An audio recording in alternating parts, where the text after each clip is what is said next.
El lado positivo del fracaso. Escrito y derechos reservados por John C. Maxwell.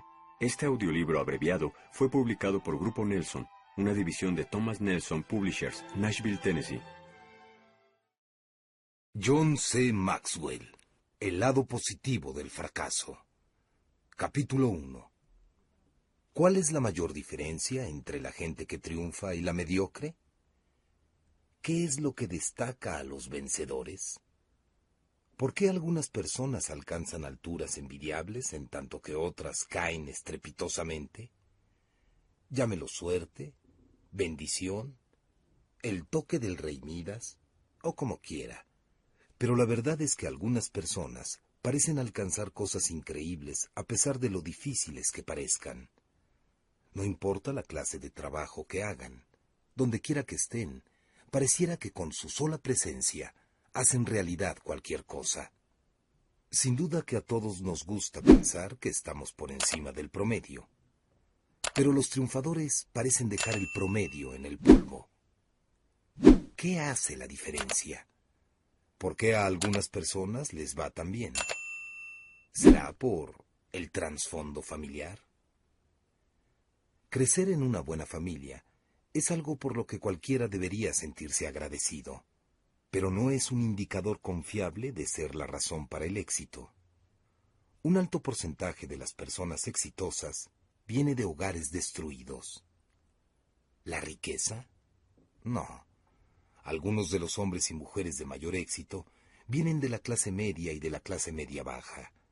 La riqueza no es un índice de éxito, ni la pobreza es garantía de logros insignificantes. ¿La oportunidad? Bueno, la oportunidad es algo muy especial. Dos personas con dones, talentos y recursos similares pueden observar una situación dada, y una de ellas verá tremendas oportunidades en tanto que la otra no verá nada. La oportunidad está en el ojo del observador. ¿Una alta moralidad? Me gustaría que esta fuera la clave, pero no lo es. He conocido personas absolutamente íntegras que han logrado muy poco, y he conocido sinvergüenzas de un tremendo éxito. ¿La ausencia de dificultades? Por cada persona exitosa que ha esquivado a la adversidad, hay una Helen Keller que venció incapacidades extremas o un Viktor Frankl que sobrevivió a horrores absolutos. Así es que tampoco es la ausencia de dificultades. No, ninguna de estas cosas es la clave. Para decirlo en forma franca, yo sé solo de un factor que separa a los que se distinguen en forma consecuente de los que no. Capítulo 2. Redefinamos fracaso y éxito. Una nueva definición de fracaso y éxito. El 6 de agosto de 1999, un jugador de las grandes ligas de béisbol, en su turno al bate en el estadio de Montreal, hizo otro out, el número 5113 de su carrera profesional. Esa cifra significa un montón de viajes al punto de bateo sin un solo imparable. La diferencia entre la gente mediocre y la gente de éxito es su percepción de y su reacción al fracaso. Ninguna otra cosa tiene la clase de impacto en la capacidad de las personas de alcanzar y llevar a cabo cualquier cosa que se propongan y deseen. La forma en que una persona ve el fracaso y lo enfrenta, sea que tenga o no la capacidad para ver más allá y mantenerse triunfando, impacta cada aspecto de su vida. Pero esa capacidad parece difícil de adquirir. La mayoría no sabe por dónde empezar para lograrla.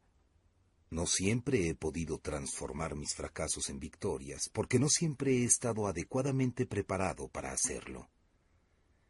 Estar preparado no es algo que hayan querido enseñarme en el aula.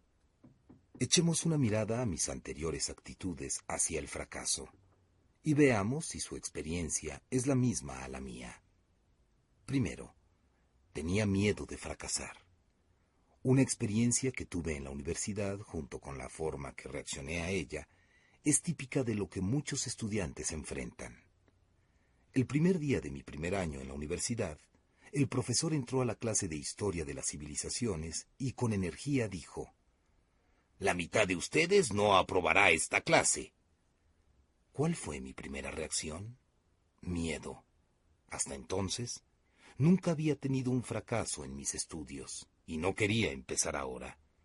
De manera que la primera pregunta que me hice fue, ¿qué querrá el profesor?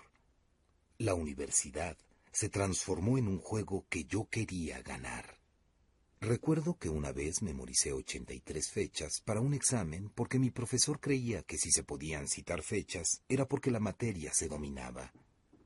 Conseguí una A en ese examen, pero 3 días más tarde había olvidado toda la información. Me las arreglé para evitar el fracaso que temía, pero en realidad no logré nada. Segundo, no entendía eso del fracaso. ¿Qué es un fracaso? Cuando era niño, yo creía que era un porcentaje. Menos de 69 significaba fracaso. 70 para arriba significaba éxito. Ese pensamiento no me ayudó. El fracaso no es un porcentaje ni un examen. No es un hecho aislado. Es un proceso. Tercero, no estaba preparado para el fracaso. Cuando me gradué de la universidad, no estaba preparado para lo que me esperaba más adelante. Me di cuenta de eso en mi primer trabajo. Como pastor de una pequeña iglesia rural, ese primer año trabajé durísimo. Hice todo lo que la gente esperaba de mí, y un poco más. Pero, para ser sincero, me interesaba tanto en conseguir personas que simpatizaran conmigo como en ayudar a los demás. En esa iglesia se acostumbraba a que cada año los miembros votaran para decidir si reelegían a los líderes o no. Muchos de los líderes que yo conocí a través de los años apreciaban contar con que ellos habían sido confirmados por unanimidad en sus cargos. Imagínense mi sorpresa cuando se contaron los votos. 31 a favor, 1 en contra y 1 abstención. En ese momento me di cuenta de cuál irreal era la opinión que tenía del éxito y del fracaso. Y al ayudar a través de los años a líderes a crecer y desarrollarse, me he dado cuenta de que la mayoría de las personas están en la misma circunstancia. En la revista Leadership Magazine, revista de liderazgo, J. Wallace Hamilton afirma: el aumento de los suicidios, alcoholismo e incluso algunas formas de crisis nerviosas, me he dado cuenta de que la mayoría de las personas están en la misma circunstancia. En la revista Leadership Magazine, revista de liderazgo, J. Wallace Hamilton afirma: el aumento de los suicidios, alcoholismo e incluso algunas formas de crisis nerviosas. En este momento, usted tiene la oportunidad de asistir a una clase conmigo que nunca se la dieron en la escuela. Quiero ayudarle a prepararse para el fracaso. Porque en la vida, la pregunta no es si vamos a tener problemas, sino cómo vamos a enfrentarlos. ¿Va a transformar sus problemas en victorias? ¿O va a dar un paso atrás? Cuando pienso en las personas que han enfrentado problemas y han salido triunfantes, una de las primeras que vienen a mi mente es Mary Kay Ash. Admiro a Mary Kay. Ella venció una serie de obstáculos en su carrera y nunca dejó que los fracasos destruyeran lo mejor de ella. El primer trabajo de Mary Kay fue en ventas directas, donde alcanzó un notable éxito. Allí encontró que para una mujer era difícil progresar en el mundo de las grandes corporaciones, especialmente en los años 50 y comienzo de los 60. Así que después de 25 años de éxito, decidió retirarse. Su retiro no duró mucho. Antes que transcurriera un mes, se volvió como loca. Decidió comenzar su propia compañía. Pensó en una compañía de cosméticos porque daría a cada mujer que trabajara allí oportunidades ilimitadas. Compró las fórmulas de los mejores productos que pudo encontrar en el mercado, elaboró un plan de mercadeo y se preparó para lanzar la corporación. No pasó mucho tiempo antes de que se encontrara con el primer obstáculo. Cuando visitó a su abogado para hacer los arreglos legales para la corporación, éste la trató duramente, prediciéndole el peor de los fracasos. Su contador le habló en términos similares. A pesar de los intentos por desanimarla, ella siguió adelante. Invirtió los $5,000 ahorros de su vida en su nuevo negocio. Puso a su esposo a cargo de la administración y ella se dedicó por entero a preparar los productos, a diseñar los envases, a escribir el material para entrenamiento y a reclutar vendedores. Pero entonces, un mes antes de abrir, su esposo murió de un ataque al corazón. Allí mismo, en la mesa de la cocina. La mayoría de la gente nunca habría sido capaz de seguir adelante después de eso. Pero no Mary Kay. Ella se mantuvo avanzando, y el 13 de septiembre de 1963 lanzó su negocio.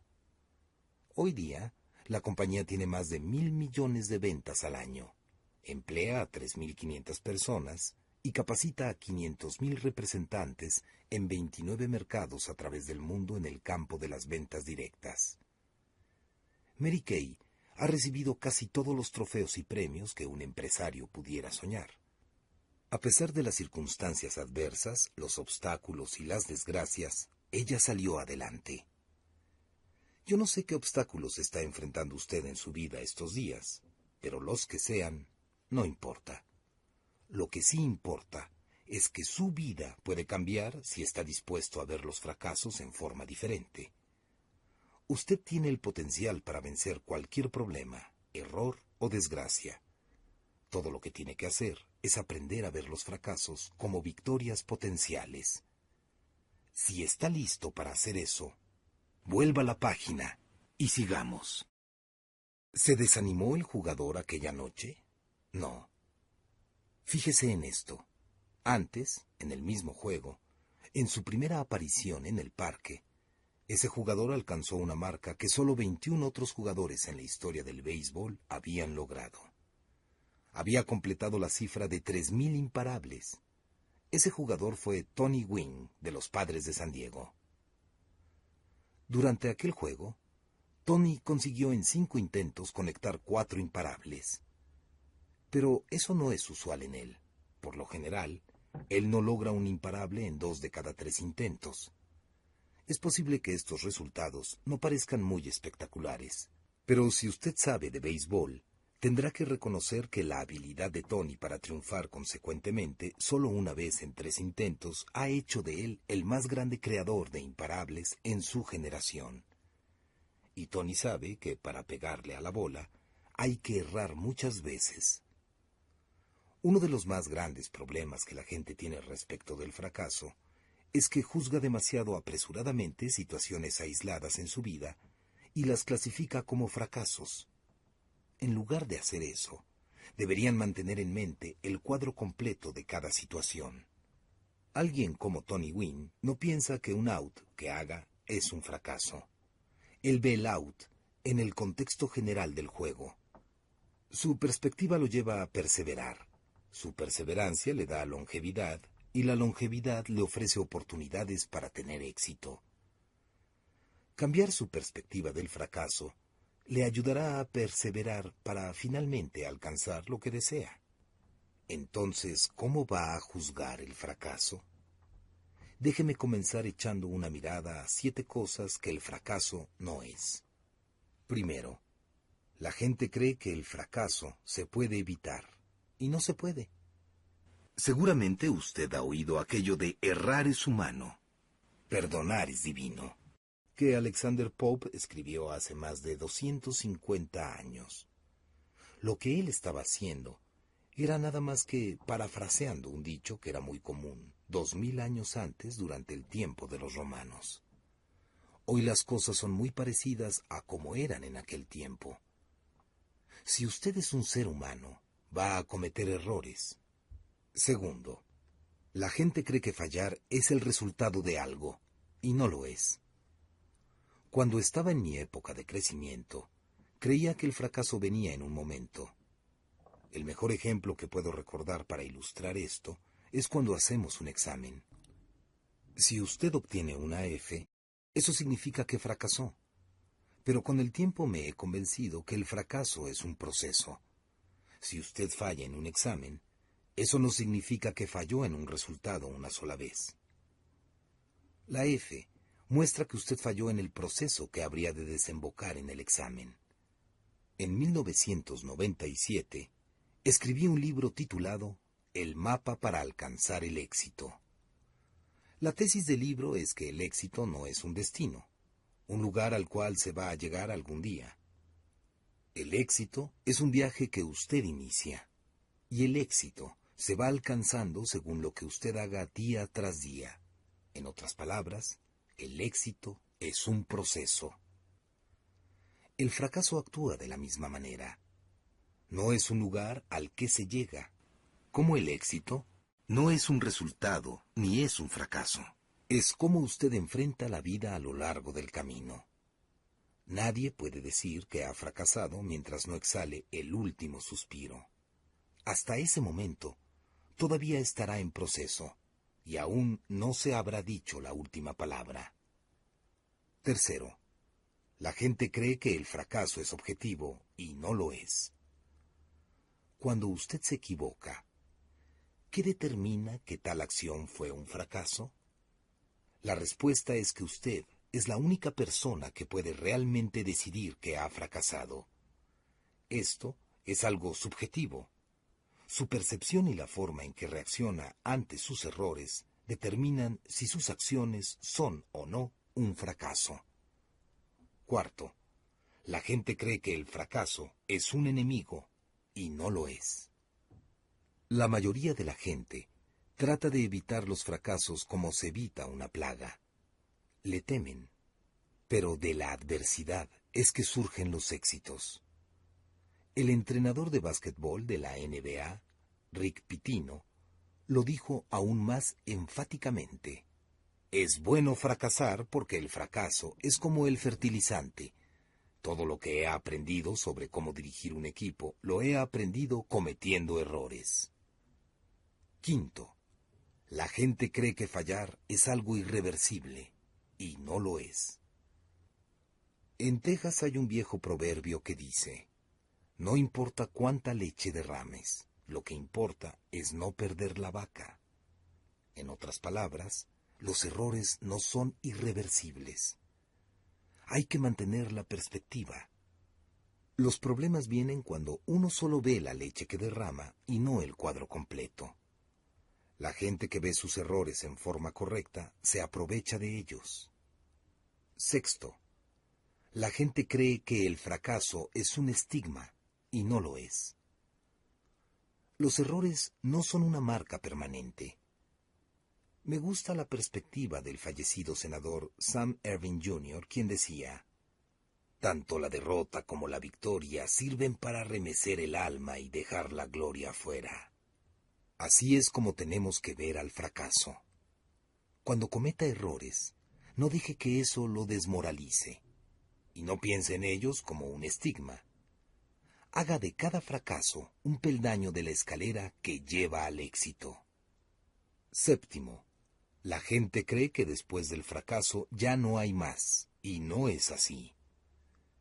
No permita que aun lo que parezca un tremendo fracaso le impida luchar por lograr el éxito. Piense en la historia de Sergio Simon. Era la mente maestra detrás de la nueva imagen de la Coca-Cola. Simon, quien lanzó al mercado con todo éxito la Coca-Cola de dieta, fue el mismo que introdujo la nueva Coca-Cola. El intento fue un fracaso monumental que en 1985 duró 79 días y significó a la compañía una pérdida de $100 millones. La gente rechazó la nueva Coca-Cola, y esto significó la salida de Simon de la compañía. Pero los problemas de Simon con la nueva Coca-Cola no lo mantuvieron en el piso de la derrota. Eventualmente, el retorno de la Coca-Cola clásica hizo más fuerte a la compañía, y en 1993, Simon fue contratado nuevamente. Si usted tiende a fijarse en los extremos del éxito y del fracaso, y a fijarse en resultados particulares en su vida, trate de poner las cosas en perspectiva. Cuando lo haga, va a poder compartir la filosofía de alguien tan importante como el apóstol Pablo, quien pudo decir: he aprendido a contentarme cualquiera que sea mi situación. Y eso es mucho decir. considerando que Pablo había sido un náufrago. Lo habían azotado, golpeado, apedreado y apresado. En todo eso, su fe le permitió mantener la perspectiva. La verdad terrible es que todos los caminos al éxito pasan por la tierra del fracaso. Y ésta se encuentra entre cada ser humano que tuvo un sueño y la realización de ese sueño. Demasiadas personas creen que el proceso es cosa fácil. El prolífico inventor estadounidense Thomas Edison observó esta actitud en muchas personas, y esto fue lo que dijo al respecto. El fracaso, en realidad, es una cuestión de concepto. Las personas no trabajan duro porque, en su concepto, se imaginan que van a alcanzar el éxito sin mayor esfuerzo. Muchos creen que una mañana van a despertar siendo ricos. En realidad, esto es verdad solo a medias, porque en algún momento van a despertar. Cada uno de nosotros tiene que tomar una decisión. ¿Vamos a pasarnos la vida durmiendo, evitando los fracasos a todo costo? ¿O vamos a despertar y a darnos cuenta que el fracaso es simplemente un precio que hay que pagar para llegar al éxito? Si adoptamos esta nueva definición de fracaso, entonces estaremos libres para movernos hacia adelante y transformar los fracasos en victorias. Recientemente tuve una cena con Truett Cathy, el fundador de Chick-fil-A, que es una cadena de restaurantes. Su historia es una gran ilustración del precio que una persona tiene que pagar para alcanzar el éxito. Como muchos jóvenes de esa época, Truett se alistó en el ejército. Cuando en 1945 fue licenciado, estaba listo para buscar su oportunidad. Lo que lo atraía era echar a andar un restaurante, y su sueño era trabajar con Ben, uno de sus hermanos. Después de haber aprendido algo sobre el negocio, juntaron un poco de dinero, ubicaron un local, montaron un restaurante y lo abrieron. Pero no pasaría mucho tiempo antes que Truett enfrentara el primero de una serie de reveses importantes. El primero vino solo 3 años después de que abrieron el restaurante. 2 de los hermanos de Truett iban en una avioneta privada que se accidentó camino a Chattanooga, Tennessee. Ambos murieron. Truett estaba deshecho. Una vez que se repuso del golpe emocional, siguió adelante solo. 2 años más tarde, abrió su segundo restaurante. En ese momento las cosas iban bastante bien, hasta que una noche lo despertó una llamada telefónica. Se había declarado un incendio en su segundo restaurante. Corrió para ver qué podía hacer, pero cuando llegó, vio que el fuego lo había destruido todo. Eso, en sí, ya era malo. Peor era que prácticamente no tenía seguro. En menos de unas cuantas semanas, Truett tuvo otro revés desalentador. Descubrió que tenía pólipos en el colon, los que tendrían que ser extirpados. El momento no podía ser más inadecuado. En lugar de reconstruir el restaurante, tuvo que internarse. Una operación se transformó en 2, y para su desánimo, tuvo que estar varios meses alejado del trabajo. ¿Qué pasaría, se preguntó, si tomo la pechuga del pollo, la sazono y la frío, y la relleno con los condimentos apropiados? La respuesta es el emparedado Chick-fil-A y el comienzo de la cadena personal de restaurantes más grande del mundo. Hoy, Truett Cathy es reconocido en la industria de la comida rápida como el inventor del emparedado de pollo. Chick-fil-A opera más de 900 restaurantes a través de los Estados Unidos. En el año 2000, llegó a ser una compañía multimillonaria, pero nunca habría llegado a ser lo que es si Truett Cathy no hubiese experimentado los reveses que le sobrevinieron, si no hubiese mantenido su perspectiva y se hubiese dado cuenta que unas pocas experiencias negativas no hacen el fracaso. Si puede cambiar la forma en que ve el fracaso, entonces ganará en fuerzas para mantenerse en la carrera. Busque una nueva definición de fracaso. Tómelo como el precio que tiene que pagar por el progreso. Si puede hacer esto, se pondrá en una mucho mejor posición para triunfar. Capítulo 3. Si falló, ¿Significa que usted es un fracasado? Hace años, en una entrevista, David Brinkley le preguntó a la columnista consejera Ann Landers cuál era la pregunta que con más frecuencia le hacían sus lectores. Ella respondió: ¿qué es lo que me pasa? La respuesta de la señora Landers revela mucho sobre la naturaleza humana. Mucha gente lucha con sentimientos de fracaso, que son los pensamientos de duda más dañinos. En el corazón de estas dudas y sentimientos hay una pregunta central: ¿soy un fracasado? Y ese es un problema porque yo creo que es casi imposible que una persona crea que es un fracasado y al mismo tiempo luche por salir adelante. La fallecida Erma Bombeck, quien escribió una muy difundida columna semanal de humor hasta pocas semanas antes de morir en 1996, tenía una firme convicción sobre lo que significa perseverar y salir adelante sin tomar los fracasos demasiado en serio. Al comienzo de su carrera, Erma Bombeck tuvo que transitar por un camino lleno de dificultades. Su primer trabajo, cuando era un adolescente, fue escribir obituarios en el Journal Herald de Dayton. Cuando salió del colegio y quiso ingresar a la Universidad de Ohio, un consejero estudiantil le dijo: «Olvídese de ser escritora».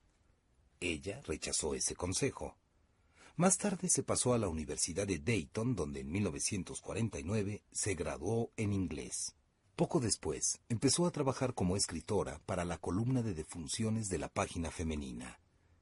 En 1964, Erma logró convencer al editor de un pequeño periódico de un barrio, el Catherine Oakwood Times, que le publicara una columna humorística semanal.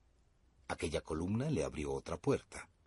En 1967, su columna aparecía en más de 900 periódicos en toda la nación. Erma escribió su columna humorística por algo más de 30 años. Durante ese tiempo, publicó 15 libros. Fue reconocida como una de las 25 mujeres más influyentes de los Estados Unidos y fue distinguida con 15 doctorados honorarios. Pero durante ese tiempo, Erma Bombeck también experimentó increíbles angustias y pruebas, incluyendo un cáncer de mama, una mastectomía, deficiencia renal y la pérdida de 2 niños. Y no dudó en revelar sus perspectivas sobre las experiencias de su vida.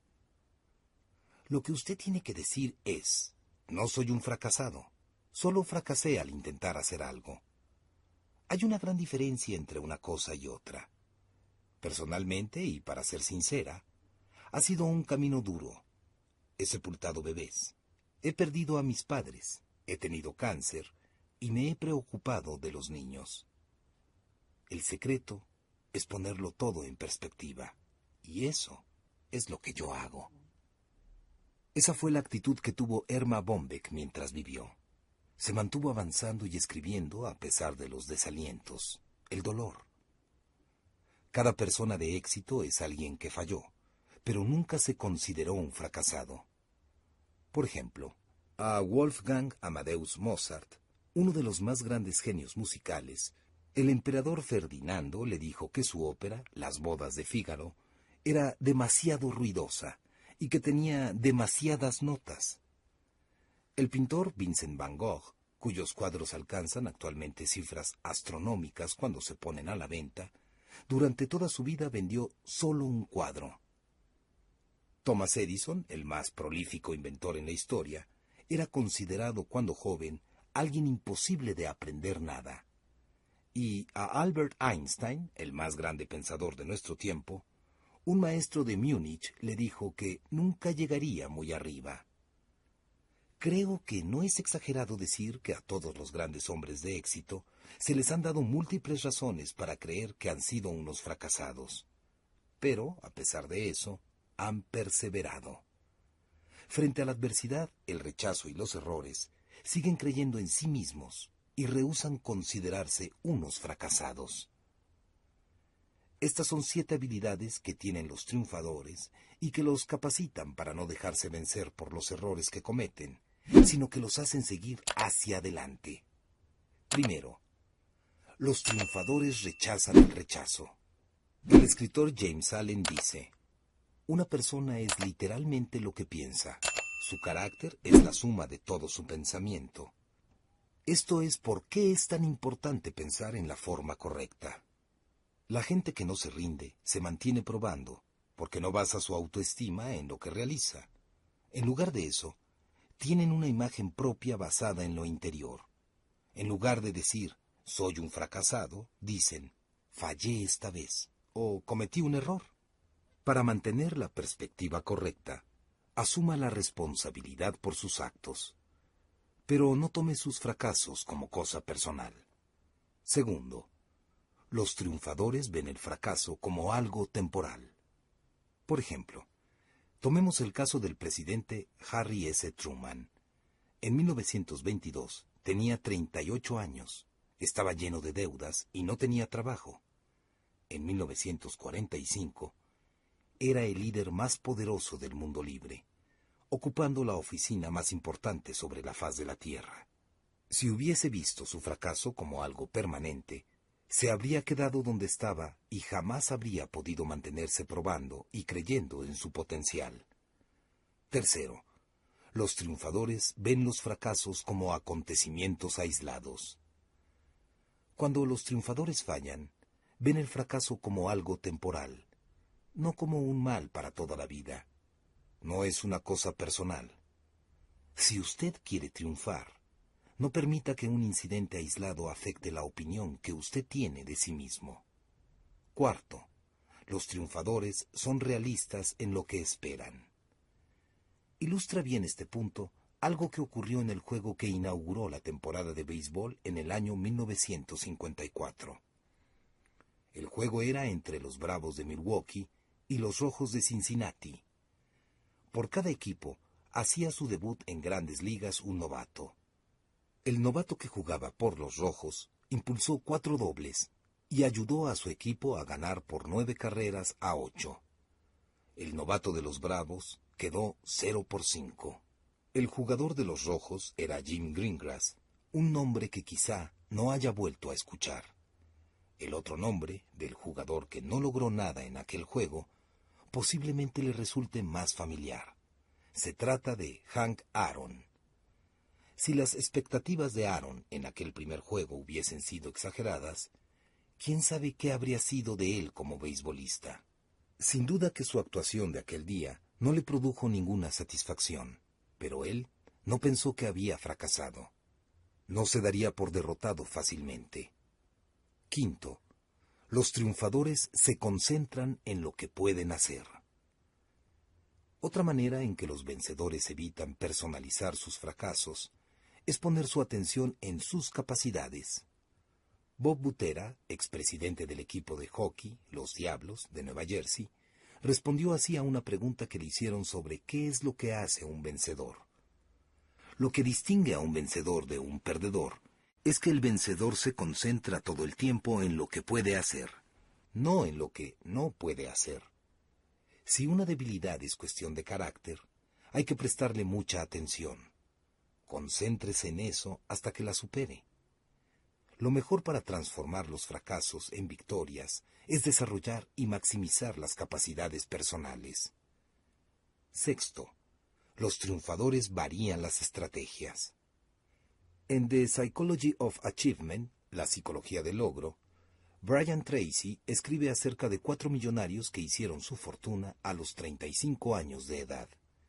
Invirtieron en un promedio de 17 negocios antes de dar con el que los llevaría a la cima. Se mantuvieron probando y buscando hasta que encontraron algo que sí funcionó. Los triunfadores son proclives a variar sus estrategias. La persona responsable de tales cambios fue Dick Fosbury. Mientras los atletas de salto de altura anteriores usaban el método de abalanzarse sobre la barra de frente, con un brazo y una pierna delante, Fosbury desarrolló una técnica que lo lanzaba de espaldas sobre la barra. Se le llamó la caída Fosbury. Desarrollar una nueva técnica para el salto de altura era una cosa. Hacer que fuera aceptada por los demás era otra. Fosbury recuerda: se me dijo una y otra vez que no tendría éxito.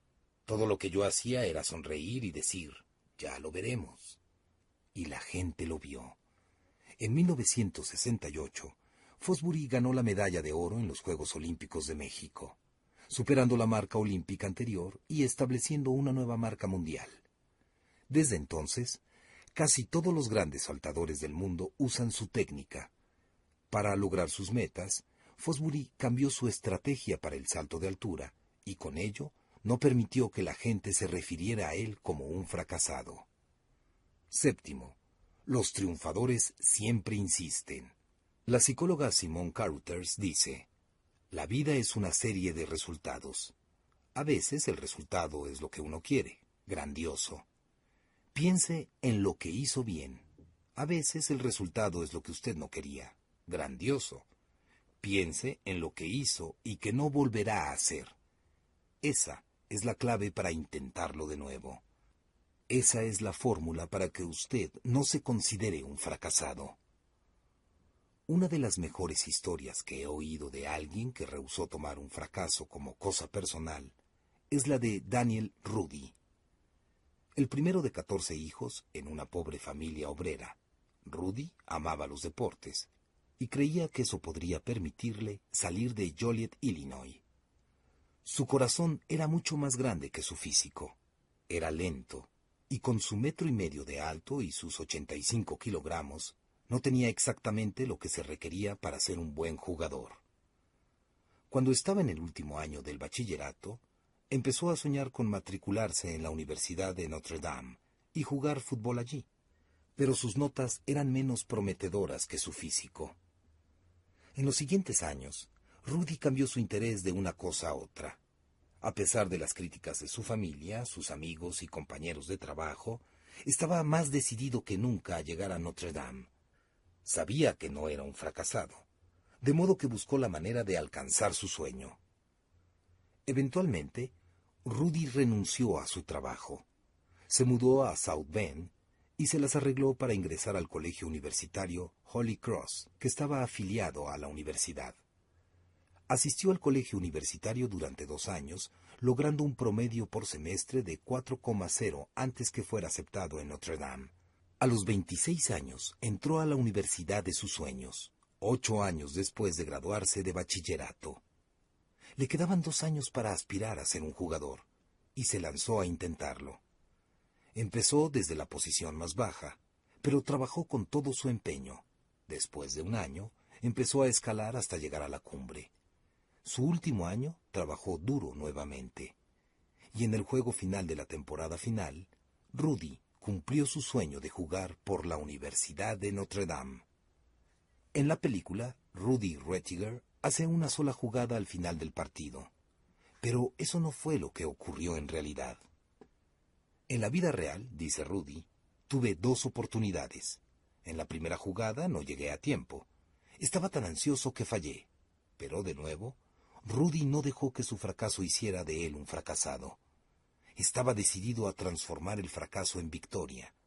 De modo que cuando lanzaron la bola por última vez, corrí repasando lo que tenía grabado en la mente y pude detener al jugador contrario. Llenos de júbilo, sus compañeros lo sacaron del estadio cargándolo sobre sus hombros.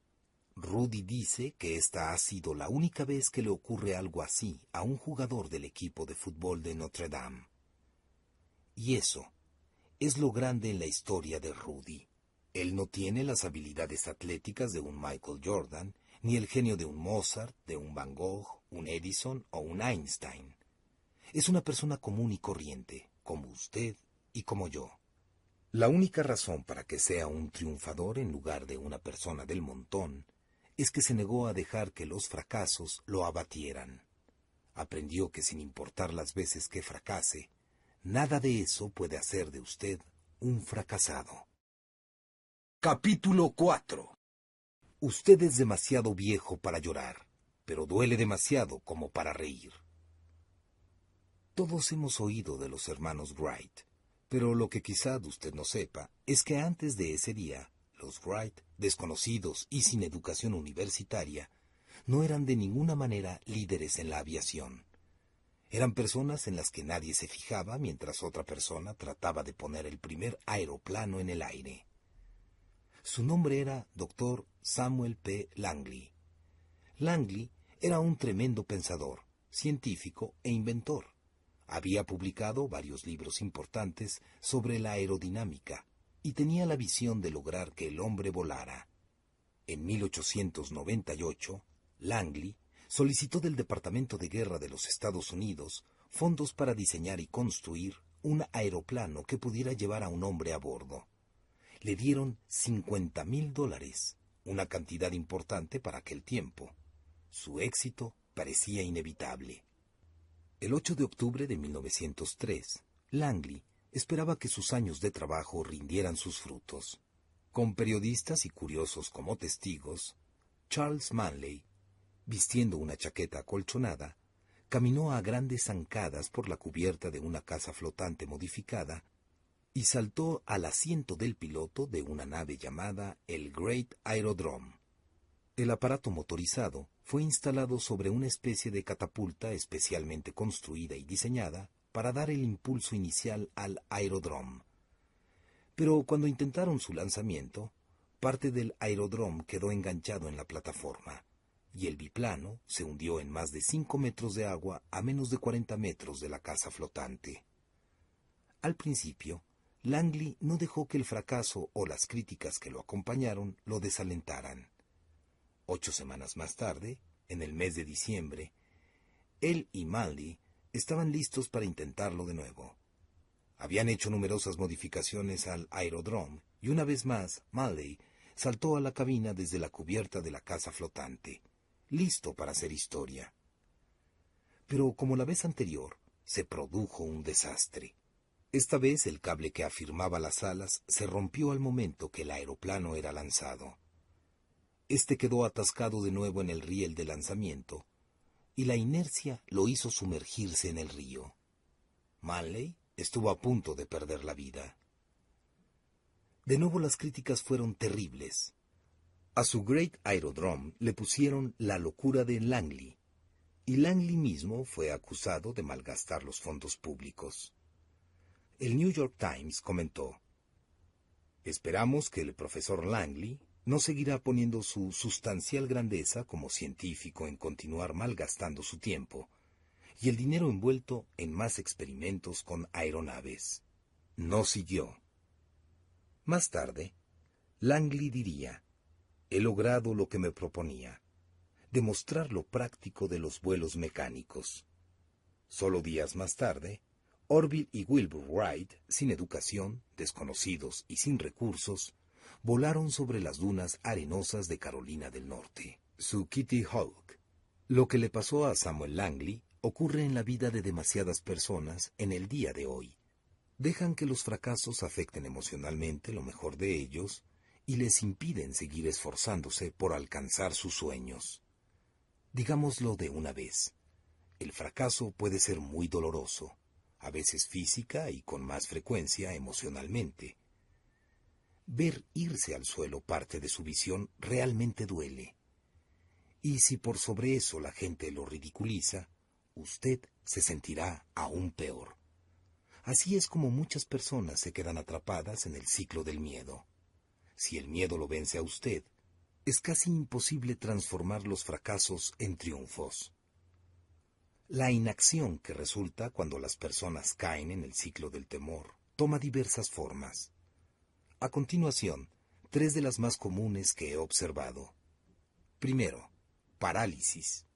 Algunas personas dejan de tratar de hacer cualquier cosa que pueda llevarles al fracaso. El presidente Harry S. Truman dijo: «El peor peligro que podemos enfrentar es el de paralizarnos por las dudas y temores.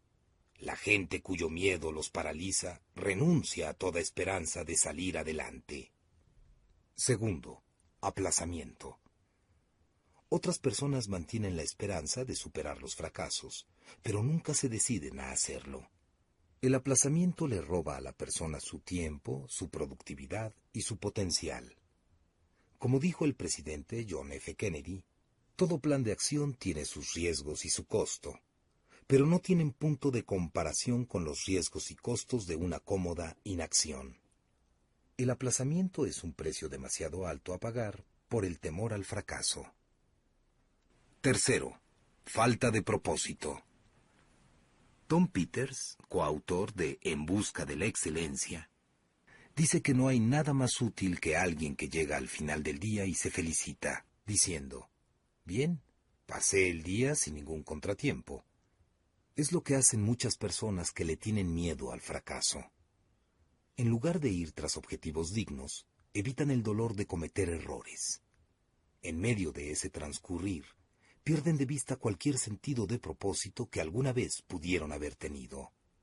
Conforme el miedo al fracaso y la inactividad que produce se combinan, una persona en el ciclo del miedo exhibe efectos colaterales negativos adicionales como autocompasión, excusas, mal uso de su energía y sentimientos de desesperanza.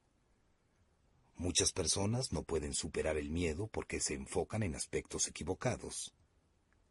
Estas personas piensan que lo que deben eliminar es aquello que generó el miedo en primer lugar. No se puede evitar tener miedo. Ninguna poción mágica lo va a hacer irse, y no se puede esperar estar motivado para seguir adelante. Para conquistar el miedo, la persona tiene que sentirlo, y aún así, actuar. El dramaturgo George Bernard Shaw afirmó: «Una vida usada cometiendo errores no solamente es más honorable, sino que es más útil que una vida usada no haciendo nada». Para derrotar el miedo y romper el ciclo, hay que estar dispuesto a reconocer que va a ser necesario pasar gran parte de la vida cometiendo errores. Lo malo es que si la persona ha estado inactiva por demasiado tiempo, echar a andar le será difícil. Lo bueno es que, tan pronto como empiece a caminar, le será cada vez más fácil seguir. Si usted puede entrar en acción y se mantiene cometiendo errores, estará ganando experiencia. Esta es la razón por la que el presidente Theodore Roosevelt dijo: «No progresa quien no comete errores». Esta experiencia producirá competencia, y la persona cometerá menos errores. Como resultado, su miedo será menos paralizante. Pero todo el proceso de romper el ciclo comienza con la acción. Uno debe empezar a actuar hasta sentir, y no esperar a sentir emociones positivas para entonces ponerse en acción. Mucha gente sin éxito cae en el ciclo del miedo. Pero lo mismo ocurre con las personas altamente exitosas. Por ejemplo, cuando se observa la vida del compositor George Frederick Handel, se puede ver a una persona exitosa que se encontró en una situación de la que necesitaba desesperadamente salir. Handel fue un músico prodigioso. A pesar de su talento y fama, Handel enfrentó una considerable adversidad. La competencia con compositores ingleses rivales fue dura. El público era veleidoso y a veces no acudía a sus presentaciones. Además de eso, fue víctima frecuente del cambio de los vientos políticos de esos tiempos. Varias veces se encontró sin un centavo en los bolsillos y al borde de la bancarrota. Era difícil para él dominar el dolor que le provocaban el rechazo y los fracasos. Luego sus problemas se complicaron por el quebrantamiento de su salud. Sufrió un derrame que lo dejó con su brazo derecho sin movimiento, lo que significó la pérdida del uso de 4 dedos de su mano derecha. Aunque se recuperó, quedó abatido. En 1741, decidió que era el tiempo de retirarse, aun cuando solo tenía 56 años. Se sentía desanimado, miserable y lleno de deudas. Creía que sus acreedores lo mandarían a prisión. El 8 de abril de ese mismo año, ofreció lo que se interpretó como su concierto de despedida. Triste y lleno de autocompasión, se dio por vencido. Pero en agosto de ese año, algo increíble ocurrió. Un amigo acaudalado llamado Charles Jennings visitó a Handel y le entregó un libreto basado en la vida de Cristo. La obra intrigó a Handel lo suficiente como para ponerlo en acción. Empezó a escribir, e inmediatamente se le abrieron las compuertas de la inspiración. Su ciclo de inactividad había sido roto. Durante 21 días escribió casi sin parar. Luego pasó otros 2 días trabajando en la orquestación. En 24 días completó el manuscrito de 260 páginas. Llamó a esa obra El Mesías. Cuando se ha logrado vencer los dolores emocionales del fracaso, no importa mucho cuán buena o mala sea su historia personal. La única cosa que importa es que usted enfrentó a su miedo y logró ponerse en actividad. Haga eso y se estará dando la oportunidad de aprender cómo dar con el lado positivo del fracaso. Por favor, insertar el disco número 2. Capítulo 5. Encuentre la salida de la autopista del fracaso. Los profesores de comercio Gary Hamel y Zeka Prahalad han escrito sobre un experimento llevado a cabo con un grupo de monos. Es una gran historia sobre el fracaso. 4 monos fueron puestos en un cuarto que tenía un gran palo en el centro. Suspendido de lo más alto del palo había un racimo de bananas. Hambriento, uno de los monos empezó a subir por el palo para conseguir algo para comer. Pero cuando estaba por alcanzar las bananas, se le lanzó un chorro de agua fría. Chillando, se bajó del palo y renunció a su intento de conseguir comida. Los demás monos hicieron esfuerzos similares, y cada uno fue bañado con agua fría. Después de varios intentos, finalmente se dieron por vencidos. Entonces los investigadores sacaron del cuarto a uno de los monos y lo reemplazaron por otro. En el momento en que el recién llegado empezó a subir por el palo, los otros 3 lo agarraron y lo bajaron. Después de haber intentado subir por el palo varias veces y de ser bajado por los otros, él finalmente se dio por vencido y no volvió a intentar subir al palo otra vez.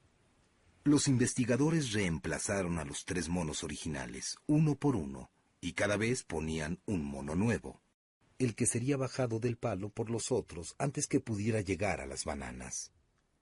Llegó el momento en que el cuarto estaba lleno de monos que nunca habían recibido una ducha de agua fría. Ninguno trató de subir por el palo, pero ninguno sabía por qué. Desdichadamente, la gente que acostumbra a fracasar es muy parecida a estos monos. Cometen el mismo error una vez tras otra, aunque nunca están seguros por qué. Y como resultado, nunca logran salir de lo que yo llamo la autopista del fracaso. El viejo dicho tiene razón. Si usted siempre hace lo que siempre ha hecho, siempre va a obtener lo que siempre ha obtenido. Lo que hace que la gente entre a la autopista del fracaso es un error común, un fracaso o un desorden. Pero los que se mantienen allí no creen que sea problema de ellos. Ven cada obstáculo o error como una falta cometida por otra persona. Como resultado, por lo general responden en una o más de las siguientes maneras. Primero, estallan. Una reacción al fracaso que mantiene a las personas conduciendo por dicha autopista es la ira. Probablemente usted lo ha visto. A la menor falta, la gente reacciona con exageración, echando su frustración sobre ellos mismos o sobre otros cerca de ellos. Si una persona no controla su temperamento, éste lo controlará a ella. Segundo, encubren. El deseo de esconder nuestros errores no es siempre chistoso. Por ejemplo, tomemos el caso de Nicholas Leeson. En 1995, a los 28 años, trabajaba para el banco británico Barings. Controlaba grandes sumas de dinero, las que trataba de aumentar a través de lo que se llamaba inversión estilo casino. Cuando las transacciones de Leeson resultaban en grandes pérdidas, él las cubría y hacía inversiones más riesgosas para tratar de recuperarse de tales pérdidas. Los analistas dicen que era como jugar al doble o nada. El problema fue que Leeson se fue quedando sin nada, a través de pérdidas cada vez mayores. Finalmente, sus acciones le costaron al banco Barings $1.300 millones. Él solo puso fuera del negocio a uno de los bancos más antiguos del mundo. Tratar de encubrir errores está en la naturaleza de las personas. Esta tendencia es tan antigua como Adán y Eva en el huerto del Edén. Si alguien quiere salir de la autopista del fracaso, necesita confesar en lugar de encubrir sus errores. Tercero, aceleran. A veces, Las personas particularmente porfiadas tratan de dejar sus problemas atrás a través de trabajar duro y rápido, pero sin cambiar de dirección. Son como aquel que trata de hacer entrar una pieza cuadrada en un hoyo redondo, poniendo primero la pieza en el hoyo, luego tratando de meterla a la fuerza hasta que busca un martillo, y a martillazos trata de conseguirlo. Están trabajando duro, pero no están llegando a ninguna parte. Cuarto, reconocen. Cuando mi esposa Margaret y yo estábamos criando a nuestros hijos, Elizabeth y Joel Porter, ambos casados ahora, nos dimos cuenta que nuestro hijo era porfiado como él solo. Cuando hacía algo malo, su primera reacción era mentir. Luego lo negaba y trataba de encubrirlo. Todavía puedo recordar su expresión de persona ofendida cuando negaba enfáticamente que no se había comido el chocolate, con su rostro de niño de 9 años embadurnado en él. Margaret y yo tuvimos que trabajar duro para quitarle esa inclinación. Me siento feliz que hoy en día mi niño Joel sea un hombre y que cuando está en un error lo admita. Esto es bueno porque nadie podría encontrar la salida de la autopista del fracaso si sigue negando lo que hace. Quinto, se dan por vencidos. Si usted permanece en la autopista del fracaso suficiente tiempo, finalmente irá más despacio. Es similar a lo que ocurre en las horas de mayor tránsito en la carretera interestatal 285 que pasa por Atlanta. Es entonces cuando una gran cantidad de personas sencillamente se da por vencida. Paul J. Meyer, experto en crecimiento personal, dice: el 90% de todos los que fallan no están realmente derrotados. Sencillamente se dan por vencidos. Hay en realidad una sola solución al atolladero en la autopista del fracaso, y esta es despertar y buscar la salida. Para salir del camino de fracasos continuos, es necesario primero que todo pronunciar